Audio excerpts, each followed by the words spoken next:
Headline news બિંદાસ બેધડક. વડોદરા મહાનગરપાલિકાની આરોગ્ય ટીમ દ્વારા આજે સમરસ ગર્લ્સ હોસ્ટેલ ખાતે ચેકિંગ હાથ ધરવામાં આવ્યું હતું. વડોદરાની મહારાજા સયાજીરાવ યુનિવર્સિટીના વિવિધ કેન્ટીનમાં આરોગ્ય ટીમ દ્વારા ચેકિંગની કામગીરી હાથ ધરવામાં આવી હતી. ટોબેકો એક્ટ મુજબ આજે આરોગ્ય વિભાગ અને વડોદરા પોલીસ તંત્રએ ચેકિંગ હાથ ધર્યું હતું. વડોદરા શહેરની વિવિધ કોલેજ અને હોસ્ટેલમાં 23 જગ્યાએ ચેકિંગ હાથ ધરવામાં આવ્યું હતું.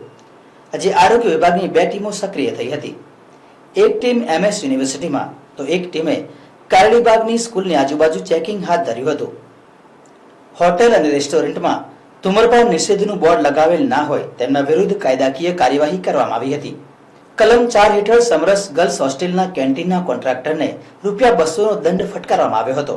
એન કોડની પોલીસ કમિશનર દ્વારા મિટિંગ લેવામાં આવેલી હતી. એમાં પોલીસ કમિશનર મિટિંગ લેવામાં આવી હતી.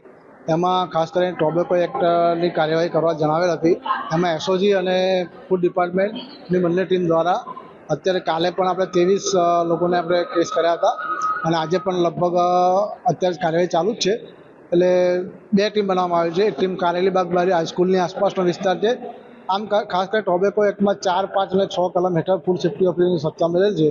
એમાં ટોબેકોમાં કોઈ સિગરેટ પીધું પકડાય એમાં, કોઈ 18 વર્ષથી નીચેનું જે બોર્ડ ના માર્યું એમાં, અને જે અત્યારે કેન્ટીન અથવા હોટલ રેસ્ટોરન્ટમાં તો ખાસ કરીને જે 60/30 ધૂમ્રપાન કરવા માટેનું જે બોર્ડ હોય છે એ લગાવેલું ના હોય તો કલમ 4 મુજબ આપણે એને ₹200 પેનલ્ટી કરતા હોય છે. મેક્સિમમ પેનલ્ટી ₹200 હોય છે. એટલે ₹200 પેનલ્ટી કરીએ છીએ આપણે. કઈ જગ્યાએ આ પોલિટેકનિકની સમરસ કેન્ટીન છે ત્યાં આપણે આવેલ છે. શું દંડ ફટકારો? એટલે ₹200 દંડ આપણે જે એમનું બોર્ડ નથી માર્યું એ નિયમ મુજબ ઉઘરાવવામાં આવે છે.